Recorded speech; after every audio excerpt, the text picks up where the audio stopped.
I'm going to show you exactly how to make the best lechon and crispy pork skin. Let's get started. After washing the pork, make a paste with your favorite seasonings and add sofrito.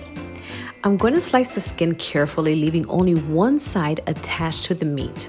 Fold the skin and make deep slits into the meaty part.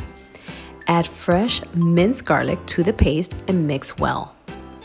Sprinkle vinegar all over the meat and pour the paste while stuffing the slits with the paste. Turn the meat and repeat on the other side. It's important not to season the skin because you will add sea salt all over the skin. So grab the pork and place it inside an oven bag. Let it marinate in the refrigerator overnight.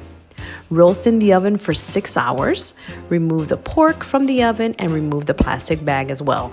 Now that the meat is falling off the bone, let's focus on the skin. Kick up the oven to 400 degrees for that last 25 minutes uncovered. And that will create that crispy skin. This lechon is perfect, just shred and let the meat cover the juices. And it is ready to serve. I hope you enjoyed this recipe, friends. Until next time.